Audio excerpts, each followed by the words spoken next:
I'm Algenon Cash, and you're locked in. We've got a really special episode for you today. Got a special guest joining us. We are celebrating Valentine's Day, and I've got to stop for just a moment and make sure you know. Got to see my East Carolina sweatshirt. I went and spent the weekend with my daughter. She's down at ECU, and this was my Valentine's Day gift. And so I definitely wanted to wear it for the show today. And as we enter the political season, there's someone else that wants to feel the love from North Carolina voters, and that is Governor Pat McCrory. Here in recent months has declared that he is an official candidate for the United States Senate. So he is in it to win it, as they would say. Governor McCrory, you may not remember the last time you and I talked, you were actually interviewing me on your radio show. So I have to start. My first question is, why did you want to get back in politics? While I was standing on the sidelines for the last 4 years doing a very successful radio show, we'd gotten to #1 in morning Charlotte, not just talk radio, but all radio. But while I was standing on the sidelines, the first thing that made me get back in was when we started paying people more not to work than to work. There's no excuse for it. And that's the exact opposite of what I did in 2013 when I became governor.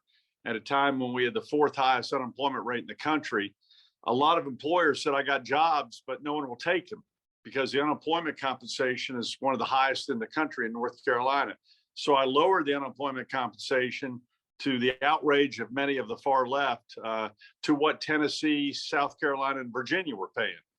And 3 months later, we had the largest drop in unemployment in the United States of America. And, of course, I had a lot of protesters against me. Reverend Barber and the liberal left and the Soros groups came to Moral Mondays. And that's where it all started, is when I reduced unemployment. But I paid off a $2.2 billion debt doing that to the federal government. And as a result, things changed. And the current governor is not in debt because of those tough decisions we made in 2013. But when both Republicans and Democrats agreed that we'd start paying people $30,000, $35,000, $40,000 a year not to work, and we had all these jobs, I went, that's it. I can't stand on the sidelines any longer because I've done this. And we need more people who've actually accomplished things than people who would just talk about things. Governor, I have been one who has argued that a lot of the benefits that we've been experiencing here in the state of North Carolina was, grounded or founded when you were in the governor's mansion. And I do think that you made a lot of good decisions when it came to economic development, transportation, so many things that it just feels like we're enjoying today because of the choices that you made back then. I mean, even this large Toyota battery manufacturing plant that's coming to the east side of Greensboro, I think has a lot to do with tough choices that were made during your administration. Actually, Sharon Decker, my Commerce Secretary at the time, started that whole process, and working with great people like Jim Melvin, the former mayor of Greensboro, who's a good friend and continues to be a good friend. I mean, he's a role model and a mentor for me. Sharon and him and many others in the Greensboro area. I mean, that's been a long-term play for Greensboro, and I'm glad my administration helped kickstart that effort. So that, and we also got bonds, education bonds. North Carolina A&T University, which I know very well, the engineering building there was a disaster. It was an embarrassment. And I made sure we got university bonds, and it was only going to be directed toward buildings, engineering and medicine and science, because that's where the labor shortages were. And it was an embarrassment. Western Carolina, UNC Charlotte, North Carolina A&T, even the UNC Medical School. I listened to your show, and you've obviously been very critical of Governor Cooper, and I think some of us was curious, why not another run for governor? Why specifically U.S. Senate? Why did you choose that race? Well, I considered running for again for governor in 2020. And I know Dan Forrest was getting his campaign going, and I just felt like it was too soon. And I'd done the job. I had accomplished 80% of what I wanted to accomplish as governor. I mean, I think my administration, I say my team, not me, my team were change agents. We cared more about the next generation than the next election. We reformed the whole tax system. We reformed the whole transportation system, got some of the corruption out of it. We reformed the university bond system, where, in other words, instead of building new stadiums and student centers and make our universities like camps, no, let's spend it on lab equipment. Let's spend it on engineering and get people long-term viable jobs. Same thing with the community college system. I'm very proud of what we did. And I think I'd rather be a governor or a mayor than anything, because you're actually leading and doing things. But in the Senate right now, we don't have enough people who've actually done things.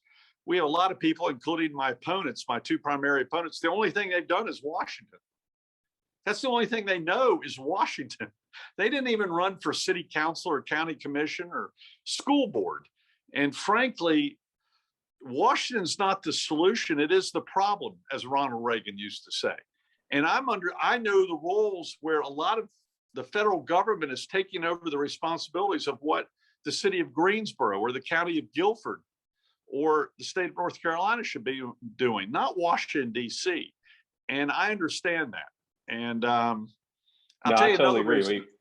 Go ahead, Governor. I ran, I was sick of the public safety problems throughout our country. And, as a mayor of Charlotte, we had a very, very high crime rate in 1995 when I became mayor as a young 39-year-old kid. We were, 125 to 135 people were being killed every year in Charlotte. Well, I took aggressive action. I targeted the top 100 criminals in Charlotte. I did the Pareto principle. Let's quit rearresting the same people over and over again who are causing havoc in our neighborhoods, primarily African-American neighborhoods. The neighborhood leaders were going, get rid of these criminals in our neighborhood. And I did. And our crime rate just went down, and the murder rate went to less than 40 a year. Now, sadly, we're doing the exact same things we did in the 90s. We're just letting the criminal element again take over many of our neighborhoods. And I'm saddened by it. So I'm going to bring that experience to Washington, D.C., which frankly, I don't think my major two opponents can do. You brought up your two opponents, and again, I agree with you. I think you did accomplish a whole lot, during your 4 years here in North Carolina, and really set us on the right path within the party. And I'm a Republican, and I talk to a lot of Republican donors and consultants, and various components and people within the party. There is a looming question whether or not that you might be able to win the base over for a primary. Former President Trump endorsed your opponent. What's your strategy to convince the base in the party to actually give you the nod? Because I've actually accomplished something. I'm more conservative than my two opponents. I mean, I cannot think of anything that Ted Budd has accomplished in 6 years. In fact, he voted against the wall. He voted against the immigration bill that Donald Trump wanted. He voted against the farm bill that Donald Trump signed. I don't know of one thing Ted Budd has accomplished except he can raise money through a super PAC. And they've spent $8 to $9 million against me already through ridiculous negative ads. I mean, they're kind of embarrassing, including today, a Valentine's ad, which is trying to, they have a picture of me hugging Biden and shaking hands with Obama, which I did shake hands with Obama. When he was president and I was in the Oval Office, you shake hands with the president. There has been a president I haven't shaken hands with since Ronald Reagan. I shook hands with him, and Jimmy Carter, I've shaken hands with him, and I've shaken hands with both the Bushes, Clinton, and I hugged, when he was vice president, our current president.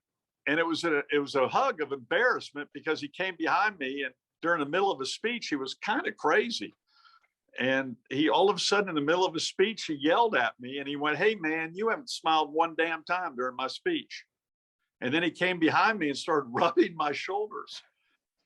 And it's like 500 people in the audience, and I'm at the head table. The vice president of the United States is rubbing my shoulder. So I got up and hugged him just to get him off me. And that's the picture now that that's being circulated. Yeah, it's just a sad commentary on what I was reading. I was reading about some of the ads that have come out from Club for Growth, and I've been on record stating that I do think that there's a big division within the party right now, and maybe even a little bit of a war to figure out what the identity of the party is going to look like as we move forward. And I think this race that you're in is actually going to tell us a lot about what the future of the party is going to look like, not only in 2022, but also in 2024. When the primary happens, if you're successful, if you do get the nod from the party, the next thing you have to be able to do is unify the party ahead of November. What's your strategy to do that to make sure you can take out Sherry Beasley? Well, we're running against the policies of Biden, Harris, Schumer, and Pelosi. And there's no way Beasley can defend those policies. The Democrats are going to have a heck of a dilemma, including Beasley. And who's going to determine the election is the independent vote. There are more registered independents than there are Republicans and Democrats in North Carolina now. That's why we are a purple state.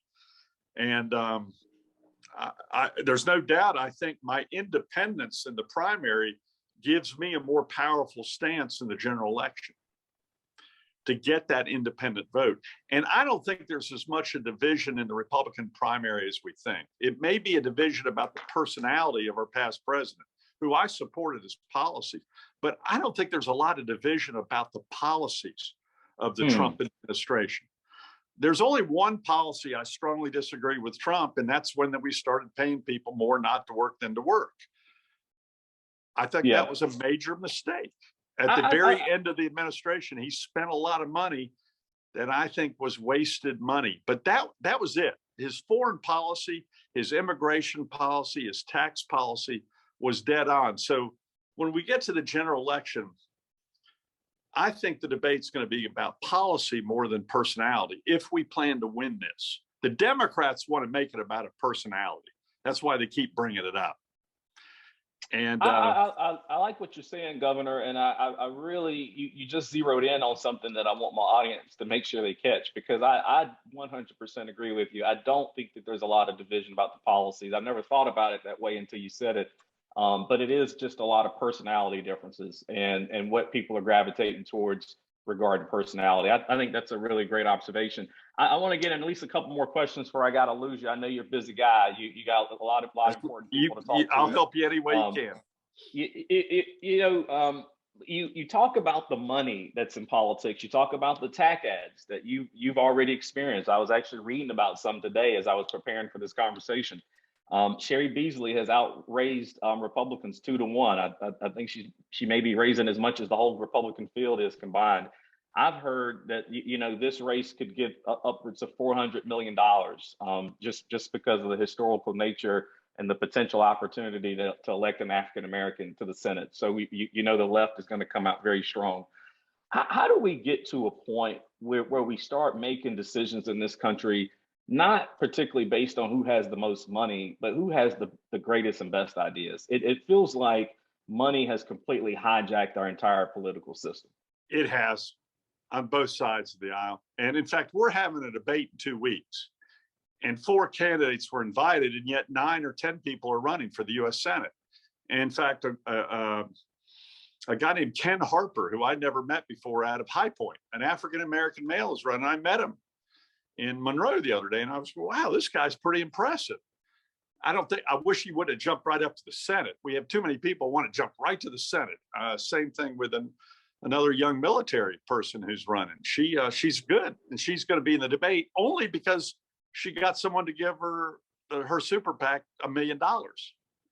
That shouldn't be the qualification to get in the debate on how much money you can raise at the very outset. But the political pundits and the media measure you by how much money you raise.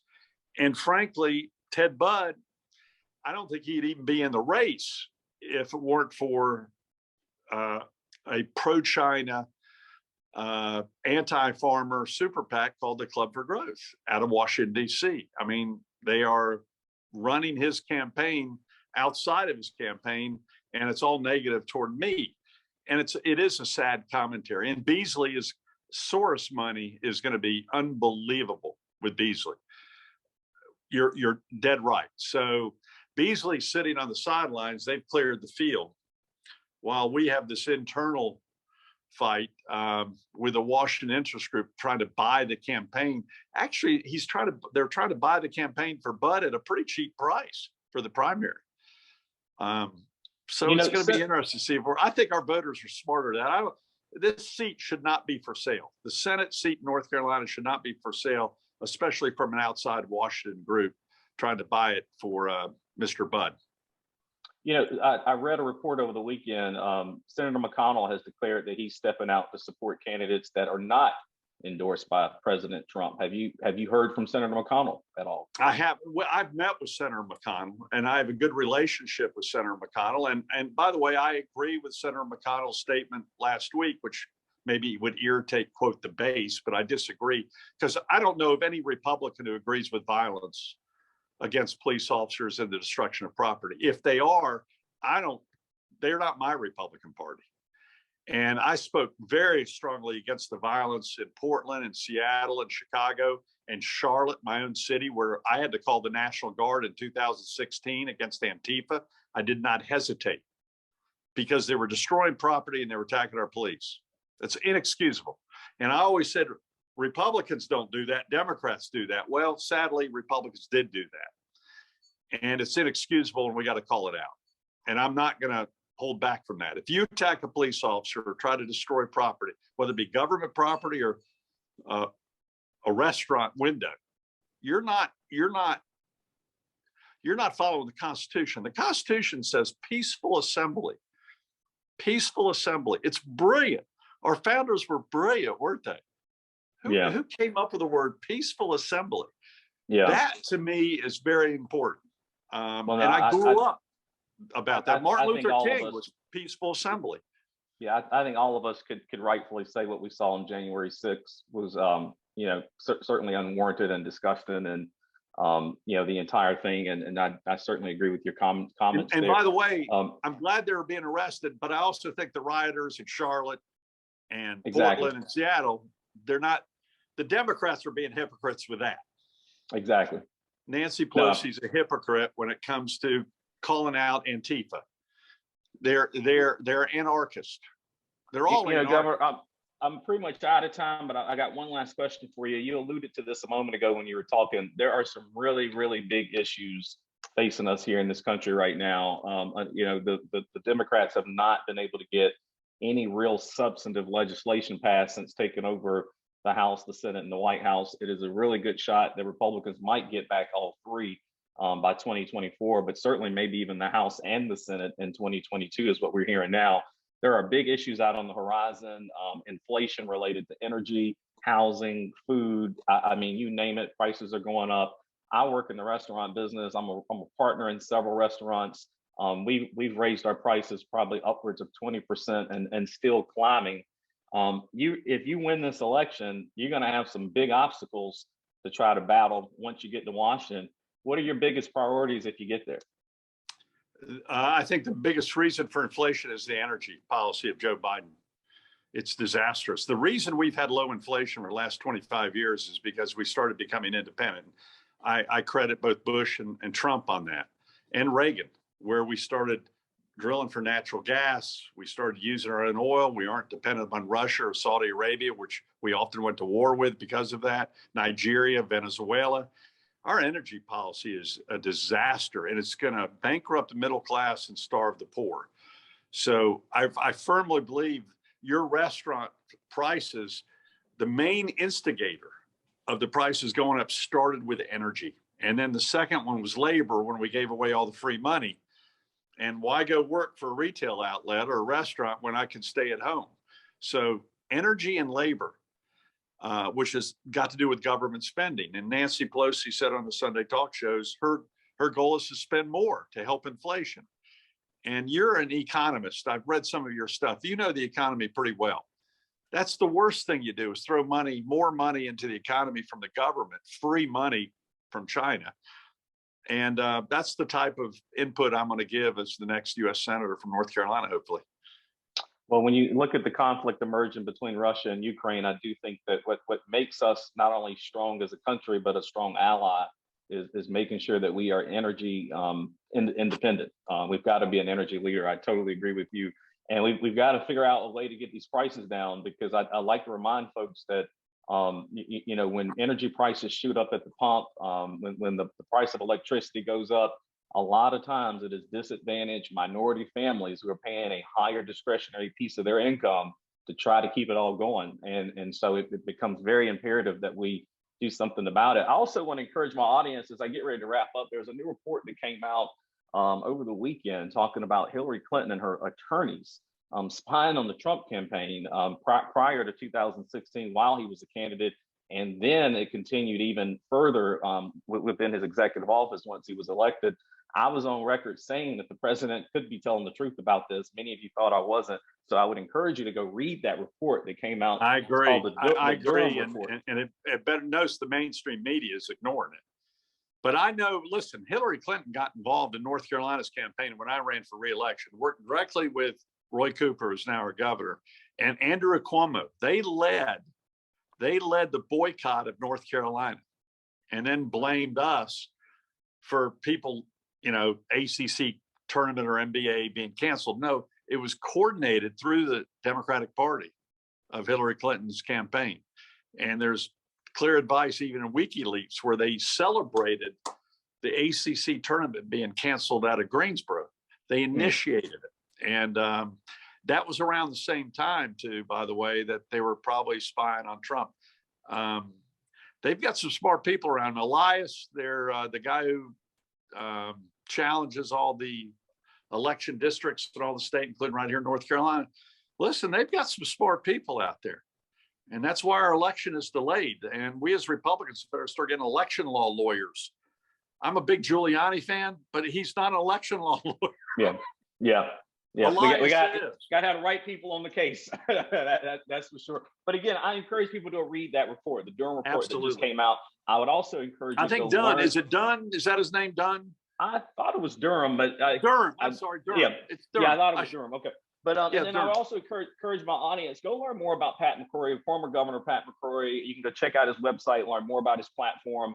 He is asking for your vote. If you're a Republican, certainly you'll have a chance you'll see him on the ballot in May. If we do have a primary in May and it doesn't get pushed back further, and he's hoping that he gets past the primary and that you'll have an opportunity to see him in the general. So I encourage you to go learn more. We need to get everyone out to vote. It takes 30%. We're doing well in the polls right now, despite all the negative ads. If the negative ads were correct, I wouldn't mind them, but the negative ads are deceitful. And that's not the Republican Party. So I'm looking forward to it. And I congratulate you on your podcast. It's good seeing you again. Thank you. It's good to see you. It's good to be on this side, asking questions instead of receiving them. So it's really good. And I hope that we can obviously get you back on, regardless of what may happen in May. We would love for you to come back in. You call me anytime. And, I grew up in Greensboro, went to Ragsdale High School. That's where I learned my values. And it's an area very close to my heart. Well, Governor, we appreciate that. To my audience, make sure you always stay tuned to WTOB. That's where Locked In broadcasts every Sunday morning, also on WCOG. You can also check out the podcast. That's available on Apple, Spotify, Pandora, wherever you like to get your favorite podcast. You can lock in with me, and then make sure you are locked in with us on YouTube, Instagram, and Facebook. Until next time, y'all stay locked in.